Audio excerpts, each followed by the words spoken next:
Thanks for checking out this week's message. I hope that it's helpful for you wherever you are on your spiritual journey. Here at Restore, we are a place where anyone can have a seat at the table and everyone can experience the extravagant love of Jesus. So I hope you walk away from this message knowing that you are deeply loved by God and that you can be fully loved by a church community. And if you don't have that, we would love to connect with you here at Restore. You can go to restoreaustin.org to find out more. Did y'all know that Restore turns 8 this month? Did you know that? Yeah, 8 years old. I know, you can clap for that, that's pretty cool. February 2016, we started right here in this building, in this room. Things were a little different. We actually used to be in the corner, which was weird. We had this couple of stage pieces right there, and then it kind of fanned out this way, which made it really awkward if you came in late because you came in the door right in the side of everything, and everybody would be like, oh, what are you doing? But it was like 40 of us, so it wasn't as bad. Most people were like, oh, hey, it's good to see you. It was really sweet. We've been in here, except for COVID, at this school, in this room, for 8 years. But the story kind of how we got into this school is one that I don't tell very often, but I want to tell you this morning. I was born and raised here in Austin. I met Matt, our worship pastor, in Dallas, working at a same church, and started having conversations about what if we moved to Austin and started something new, something that was really for people who didn't feel like maybe they fit in some other church spaces, or people who had some difficult church experiences and were looking to re-engage, or people who just really wanted to follow Jesus in beautiful and authentic ways. And we started planning and thinking about that, and we moved down here summer of 2015, and we started thinking about, okay, where are we gonna meet together if we do something like this? And so it was way too hot to prayer walk, so we prayer drove around. And we just kind of were looking for spaces. And we actually bought this map I still have in my office, put it on a piece of cardboard, and we would put little pins anywhere we saw an existing church. We put a white pin, and then anywhere we saw a place we could meet, we put a red pin. And we drove started downtown, and we drove all over the city and kind of figured out places, prayed about it, all this kind of stuff. And I remember this zip code here, 78704, it had a bunch of different red pins, very few white pins, very few other churches kind of in this area. And so we were like, man, maybe that's the area that we feel like we should go to. And then we really honed in on this school. And so we started talking to some other people about it, and there'd been a church that started here 15 years before that it hadn't gone very well. They'd only been here 6 months, and they moved out. They had some kind of problems with the administration, the neighborhood, some different things that had happened, and they grew really fast. And so actually they had people ended up parking all throughout the neighborhood and in front of people's homes and blocking driveways and stuff like that. And so the neighborhood association actually got stickers printed that said, "Where would Jesus park?" And they put them on the cars. Which was brilliant, right? Brilliant, I love that. So they were here 6 months and they left, and there was nobody here for 12 or 15 years. And so we were told, we started asking about this facility, they don't want you, right? They're never gonna have another church there. So we were like, okay, but then one day I'm prayer driving around. It's July, maybe, June, July, and I drive by the school, and I really just felt this kind of sense of why don't you just go knock on the door? No students are here, but maybe some faculty or admin are there or something like that. So I just go knock on that front door that we all come in.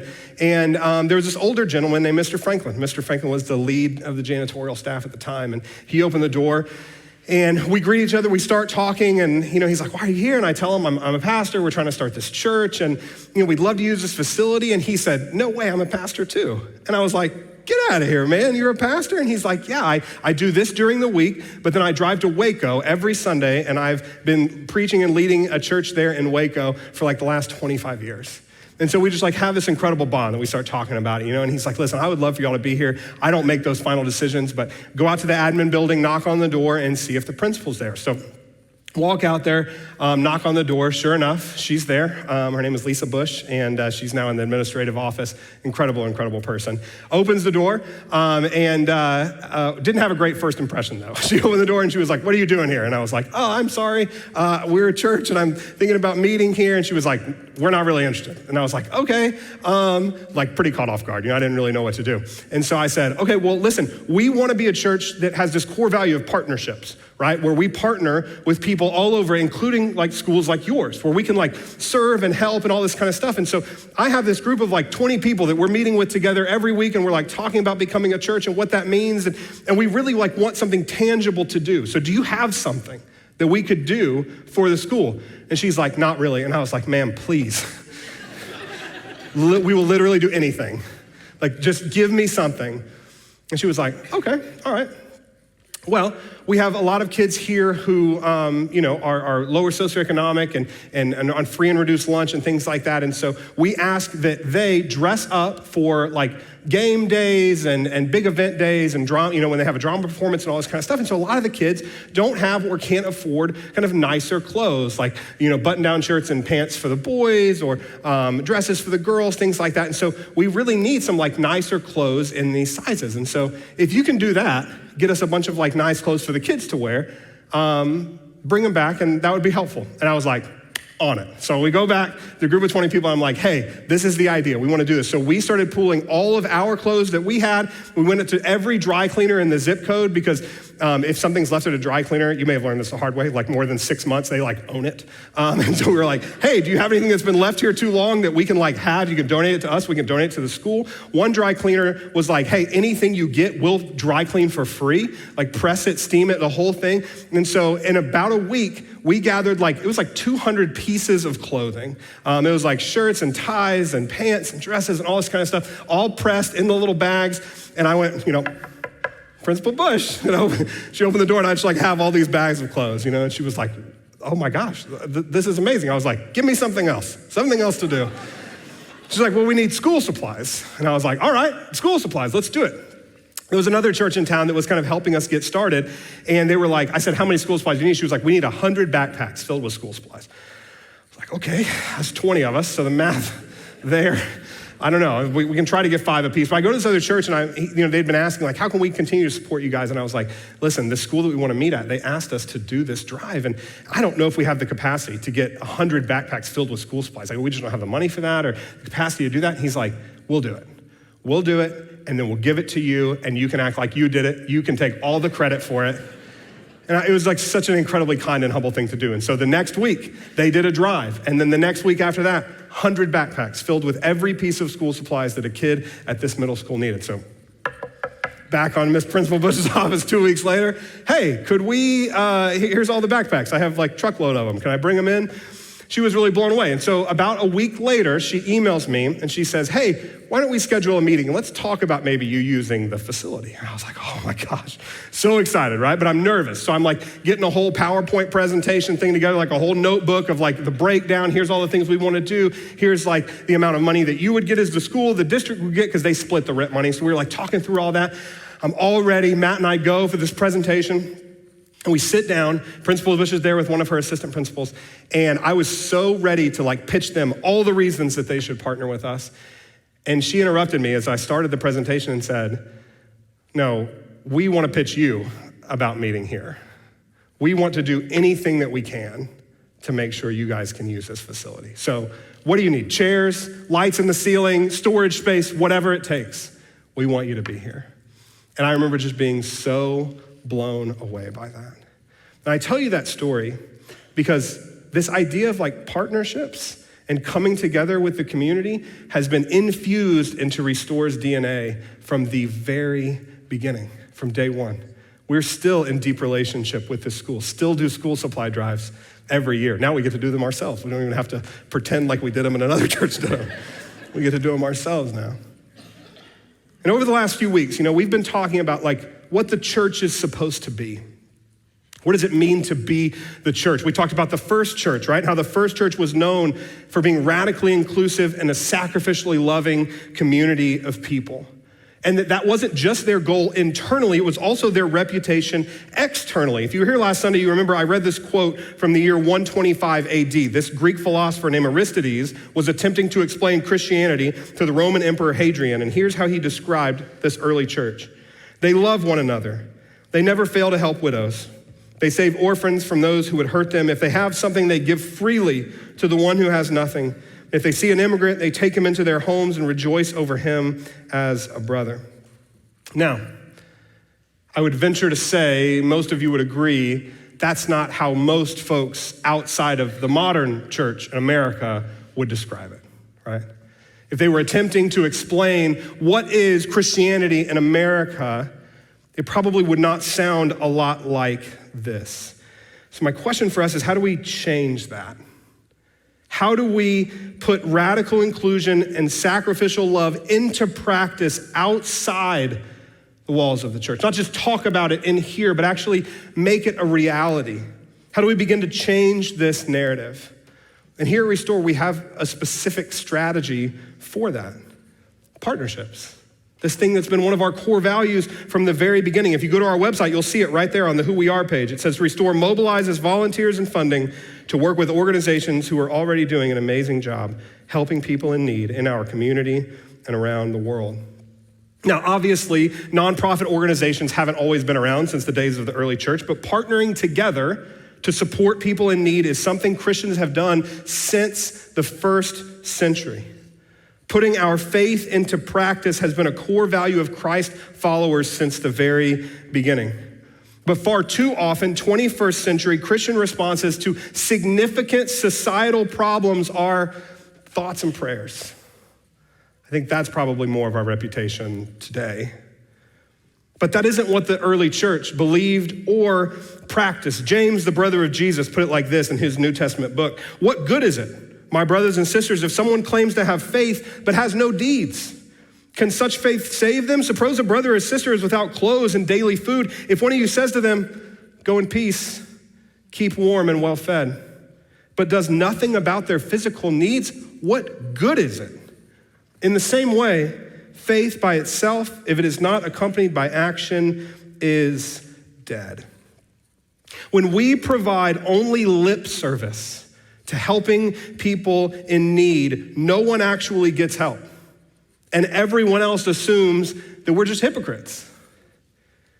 We talk about following Jesus who healed the sick and fed the hungry and welcomed the outcast and set the captives free. But when we don't actually do it in a meaningful and tangible way, people don't believe us when we say that we really follow him. To paraphrase James, if we say, "God bless you, I'll be praying," but do nothing to meet someone's actual needs, what good is it? Faith that's not put into action is dead. But when faith is accompanied by action, it comes alive like never before. A few weeks ago, I watched the new Color Purple movie. Have any of y'all seen that? Really, really good. You should watch it. Phenomenal. There's this character named Sophia, and she unjustly goes to jail for refusing to work as a maid for a prominent white woman in her town. Sophia is left to kind of fend for herself in jail, except for one person, her friend Celie. Celie visits Sophia every single week in jail, bringing her home-cooked meals, keeping her company, even when it's dangerous to do so, even when she gets threatened, even when she gets beat up, even when Sophia is like, "I don't even want to see you anymore, this is too hard," Celie keeps showing up. 6 years later, Sophia finally gets out, and they're sitting around this dinner table one night, talking about God, talking about family, talking about what it means to be in community. And Sophia turns to Celie and says this: "You are the reason I know God is real. He lives inside of you." Sophia knew that God was real because Celie showed up for her. Celie didn't just say, "I'm so sorry you're going through this." She didn't just say, "I'll be praying for you." Celie showed up, and God showed up through her. "The reason I know God is real is because of you," she said. "Because he lives inside of you. I saw him every time you showed up to visit me. I saw him every time you brought me a hot meal. I saw him every time you endured danger and oppression in order to be my friend." That's how I know that God's real. The same is true for us, y'all. When we show up in real, tangible ways for other people, God shows up too, in us and through us. That's why Scripture calls us the hands and feet of Jesus. We are continuing his same work in the world today. And as I said a moment ago, here at Restore, we want to be all about showing up. We don't want to just talk about it, we want to be about it. We want to put our faith into action. And I said a moment ago, we have a number of kind of internal mechanisms like our benevolence team that helps meet basic needs for people, and our care and compassion team that supports people going through difficult times. But we've also formed these partnerships with nonprofits here in Austin and around the world. And I want to tell you, before our partners come up and they get highlighted, two really important reasons why this matters so much to us at Restore. Number one, partnerships allow us to demonstrate the tangible love of Jesus outside the walls of the church. Like we said earlier, so many people are struggling to describe the modern American church in any positive light. And a lot of that is a reputation that has been earned by us. But it doesn't have to be the forever truth, right? We can change this narrative. Last week I talked about how in the last 25 years, 40 million people have left the church in America, 40 million. But I believe there are so many who are ready to come back in if they actually saw a group of folks doing what they said they were gonna do. Not just talking about following Jesus, but actually following Jesus.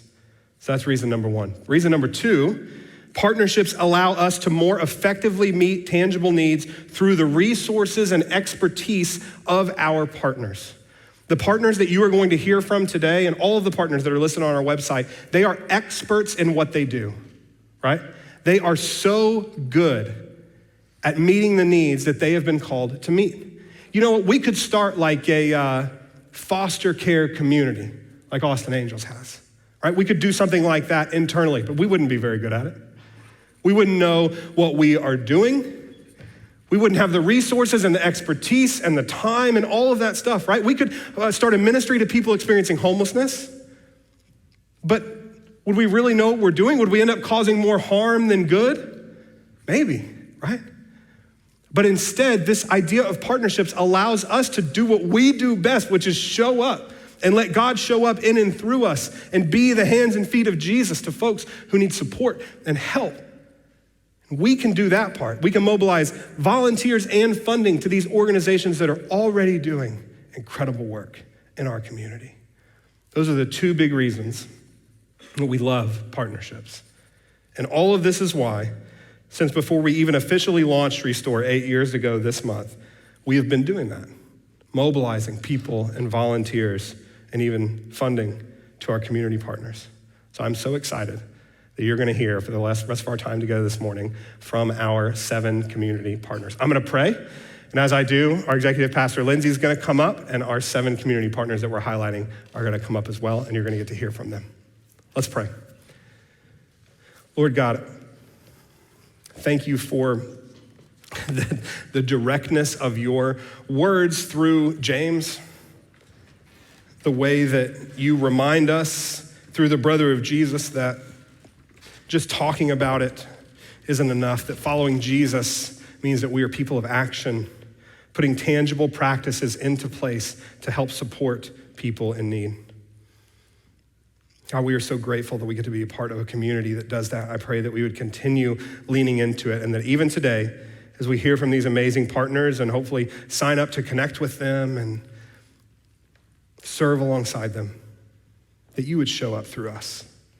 You'd begin to change the narrative about Christians here, that we would be known as people who love you, not just with our words, but with our actions, and who love our neighbors, not just with our words, but with our actions too.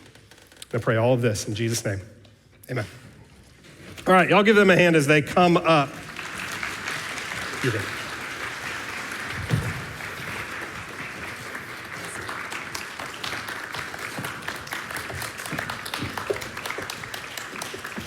Hi, everybody. My name is Lindsay, if we haven't met, and I'm the executive pastor here at Restore, and I am so excited that we are having our first community partner fair. And so how this is going to work is that each representative of each agency is going to say about who they are, the people that they serve, and how y'all can get involved. And then there'll be a time after they leave where you can go talk to them in the cafeteria and get signed up. So we will start right here with my friend David. Hello, everybody. I'm David. I work with Impact Now Dove Springs. See the logo on my shirt? When I came to talk to you guys last April around Easter, we were serving about 120 families a week. We are a food pantry for the community. Our name is Dove Springs, but we really serve all of Austin. Over the past, almost a year, we have now averaged serving 190 families a week. So we've increased a lot. Our highest number served was actually 2 weeks ago, and it was 247 families. So huge increase that week. Luckily, we went back down to about 190 last week, or we would have not had any food. So the ways that you can give back are like a few of your congregation. Are the littles here, Dan and Katie? They're all the way in the back over there. And then Megan. Is Megan here? Not here today. So Dan and Katie and Megan come pretty frequently, mostly every week, to help me unload food. We went from about 3,000 pounds a week to 7,000 pounds. So it takes a lot of food, a lot of hands to get that food from the U-Haul truck into our pantry. And then throughout the week, we have volunteers that come and pack our bags so that Saturday morning when we're getting there early, we're ready to go and can put the food in the cars right away. So volunteering is huge for us. We have Tuesday mornings and afternoons, Friday afternoons about 11 o'clock. Depending on how much food I get, it takes a little longer to load the truck.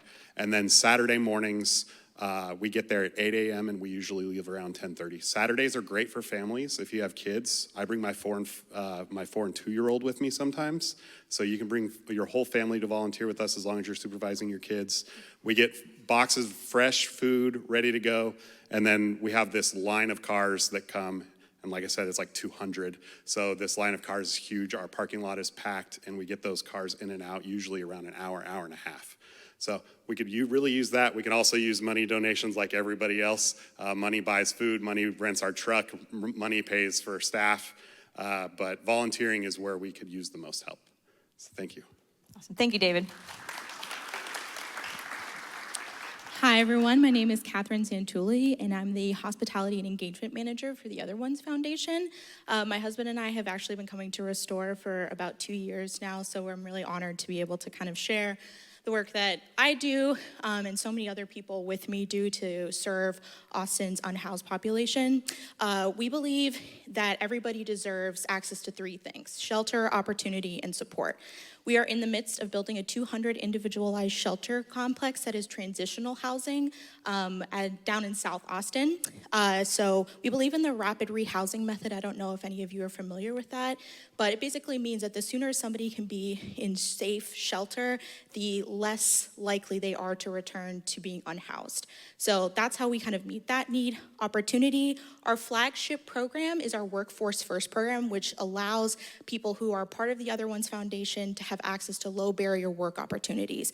So this includes cleaning up green spaces around the city, but also if people have different abilities, we have access to work opportunities for them as well and pay $20 an hour for that. For support, Zach talked a couple weeks ago about Jesus's individualized love for everyone, how it's not a one-size-fits-all. And unfortunately, homeless services too often falls into the trap that one plan or one schedule, one track will work for everyone, and that's just not true. We have people who have been unhoused for a month and people who have been unhoused most of their life. One size fits all is not going to work. So when somebody comes to us, we have low client to caseworker management for each person that we work with. This means that our case managers are actually able to give attention to the real and many backgrounds that people are coming to us with. So that means that everybody who works with a case manager gets a plan that fits their needs. It's not going to be on our schedule. So a lot of times I talk to people and they're like, well, how long do people stay there? And that just seems like a long time. Yeah, it does. That's exactly right, because it means that we are actually helping people to get to a place where they can be in a sustainable path to permanent housing. So what we need, obviously donations. When you become a monthly donor for the Other Ones Foundation, it really helps to sustain our work and help us plan for growth in the future, which is really exciting. A big burden, but it's very exciting work that I get to see and be a part of. And the other thing is, we just started a program called Supper Club. So this isn't about you showing up with meals and being like, we're here to help you. No. We want you to come and meet and spend time with the people that live at the Esperanza community. So when you host Supper Club, so that can be a group of 5 to 10 volunteers. So it's something that I encourage if you have a small group or people from your office and you're looking for ways to serve, that's something you can definitely do. Bring food, serve food, host dinner, play games with the people that live at the Esperanza community. So yeah, so that's what I do. Thank you so much. Hi all, I am Carol Strakolski. I'm from the SAFE Alliance. SAFE stands for Stop Abuse for Everyone, and that is really what our mission is.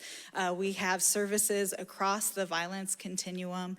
Most familiar to people is usually our shelter for survivors of domestic violence, but we also have prevention programs, education programs, early intervention programs, just a lot of services that we offer to folks who have experienced violence or to prevent violence from happening. I am from our Foster and Adopt in Austin program, and so we serve families who are providing either temporary or permanent homes for kids who can't stay with their birth families. We love to come alongside families who are caring for a relative's children or family friends' children to help them prepare them and help them sustain that placement and provide the best trauma-informed care for those kids who are living with them. And then also for folks from the community who just have a heart to take in children who need a safe, loving family. We provide training, we support the families, we provide parent coaching. We really just love coming alongside those families and helping them care for the kids who need it. So if you are interested and have a heart for foster care and adoption and are interested in what it takes to become a parent, I'd love to talk to you later. If you're not in a place to be maybe foster or adopt at this time, but want to support those families who do, we're always looking for people willing to become trained in babysitting these kids to provide those families a needed break. My husband and I are actually adopted parents. We adopted our kids through foster care, and I remember not long into our placement of our kids, someone providing babysitting for us. Our world had kind of been turned upside down by these little humans who joined our family, and their casa came alongside and babysat them for a night so that we could go on a date. And I remember looking at my husband and going, oh my gosh, I feel like a person again and not just a parent. And so we really need people who are willing to support our families in that way, who may even volunteer as a group to babysit or provide child care for the kids while our parents attend their needed required training.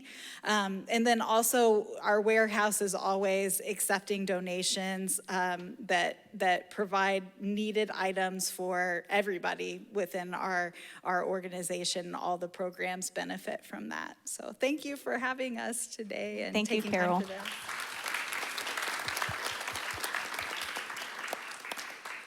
Hi, I'm CG. I am the founder of Louder Than Silence. We do long-term care, community, and resources for survivors of sexual violence. So as we like to say, if your house is on fire, call the firefighters, get out of the house. We're gonna help you rebuild the house, brick by brick. And what that looks like for us is we do workshops and retreats and self-care kits and mentorships and all sorts of great things. And also, we provide a trauma-specific type of therapy called EMDR, which specifically treats symptoms of PTSD. It's incredible. It literally changed my life, which is why Louder Than Silence exists to begin with. But it is a space for people to know that they're not alone in their struggles. They don't have to feel like they're trying to figure it out on their own. And it's a peer-supported, survivor-led program, which means that all of the survivors are the experts because they've done it. They've lived it. And so it's so cool to see people who say, like, oh, I didn't know a 12-week workshop could literally change my life, because that is what it looks like to have this community of support. So how you can support that is lend your expertise. We're a very small organization. We're still kind of young. So whatever it is that you do, we probably need it. So if you're creative in what that looks like, I would love to chat with you because, again, if you do it, we probably need it. So there's that. We also need supplies, right? Like every other organization, there are physical things that we need. So the biggest way we can help is to hold a supplies drive for us for our self-care kit items. So that whether that's in your small group, whether that's in your office, your school, whatever it may be, but having those items really, really helps us out. And then also your expertise can go to doing sessions with survivors. So if you do yoga, we would love to have you come to one of our retreats and lead a yoga session, for instance. And as some other folks have mentioned, of course, dollars. Dollars are a thing. One of our big mottos at Louder Than Silence is survivors have paid enough. So everything we offer is at totally no cost to survivors because we truly do believe survivors have paid enough. They've paid with their time, their energy, their livelihoods, you name it. So if you consider donating today, it will really make an impact. Thank you. Thank you, CG. Good morning. My name is Sarah Hale. I'm with Austin Angels, and we are a foster care community support nonprofit. We were born and raised right here in Austin and now have 20 chapters nationwide. Restore has been partnered with us pretty much since the beginning, providing consistent monthly support to us so that we can provide consistent monthly support to children and families in care.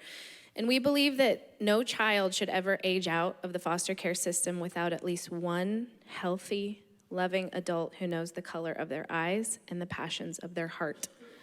And we believe that every family that chooses to foster should have radical support from their community. So we do this with two programs, the Love Box program and the Dare to Dream program. Love Box supports the entire fostering family holistically, and Dare to Dream matches a volunteer with a youth experiencing foster care or that has aged out of foster care with one-on-one mentorship. I would love to invite you. Well, first of all, I'd like to thank you because you do partner with us monthly. We also get to host our back to school event here, which is amazing. Over 400 children get their exact school supply list provided, and they pick it up right here, thanks to y'all. Two ways that I'd love to invite you to partner with us. Number one is maybe consider becoming a volunteer and walking alongside a family or a youth. We know not everyone's called to foster and not everyone's called to adopt, but everyone could do something to help. We'll have information at our table, and our volunteer coordinator is actually here with us today, so you can ask all the questions. And the second thing is that through a series of little miracles, we were able to buy an old church in Buda. And our plan is to tear it down and turn it into the Foster Care Community Center, where we'll be able to increase our services to the foster care community. We currently serve from San Marcos all the way up through Georgetown, 3 counties. But here we'll be able to house our staff and also provide classes, trainings, really open up to the community what foster care support can look like. And we'd love for you to pray with us because we have to raise a lot of money for this to happen. And I just really believe that it's going to happen and that God has blessed every little step of this. And now we're at a really big step. So if you'd be willing to pray for that, we've got like 8 months to do it. So would really appreciate that kind of help. Thank you. Thank you. Hi, I'm Toni McKinley. I'm the Executive Director of Magdalene House of Austin, and we serve women 18 and older who have been sex trafficked. They stay with us for 2 years rent-free. There's no cost for them to be there, and we focus on intense healing, the intense healing process that they need from what has happened to them. We do professional development and get them back in the workforce. Our goal is that after the 2 years that they're with us, that they will never be re-exploited, trafficked, or just feel like they need to go back to that kind of lifestyle to pay their bills. And so we work on education, getting their GED. Some of them continue and go on to college. And we just coach and mentor them throughout this whole process for 2 years. We're a small organization located here in Austin, and we're in a home in a neighborhood just like you live in. And just recently, we bought the home across the street from us, and so we'll have 2 homes. And the reason for that is because we turn down about 200 women a year who are seeking help because we just don't have enough room. And so we're hoping to put a little bit of a knock on that number and get that number down a little bit. But ways that you can help is, if you know how to work on a house, we would love that. We always have little plumbing issues here and there, maybe a little electrical issue here and there. On March 28th, we're actually having a work day because at our second house, the lady was an avid gardener that got out of control. So lots of yard work we're going to need done on the 28th. And it's just come when you can. So you can find me at the table and learn more about that. We also need mentors for the women. When you're hurt in relationships, you need to heal in relationships. And any women who would like to come and mentor or be friends or have facial nights or movie nights or take them roller skating and teaching them different ways to have fun and bring that smile back on their face as they figure out who they are, because that whole time that they're here, they're working on their identity and really trying to figure out, what do I like? Who am I? Who do I want to be? Where do I want to work, right? So we work on a lot of resume writing and interviewing skills and coaching them while they're at work to maintain that job and learn how to work with other people, amongst all the triggers that come with that from being trafficked. So donations, of course, help. We always need those, but volunteers are what really help these women grow and learn about who they are and who they want to be. So thank you.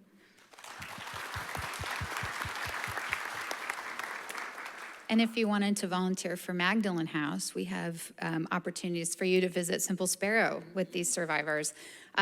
I'm Jamie Tanner. I am the founder and volunteer CEO of Simple Sparrow Care Farm.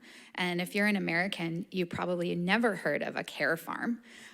What care farms provide are that we utilize farm nature for educational and or therapeutic interventions.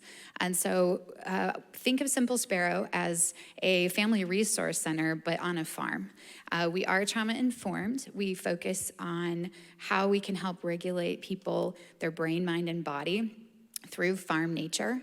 And really what we love to do is support the supporters. So we're a very collaborative nonprofit.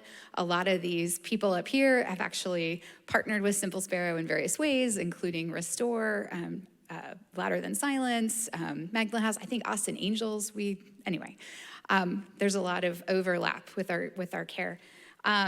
Just to kind of give you an idea about our numbers, we provide a lot of trauma-informed trainings to the public. Those are our community outreach events.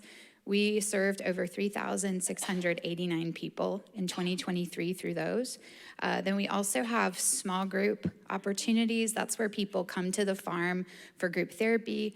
We've hosted group therapy for a lot of anti-human trafficking organizations, and then also families who are looking for opportunities to learn more about how to garden or raise animals, or they have a kiddo with special needs or trauma background, and they have an opportunity to come to the farm and really experience healing.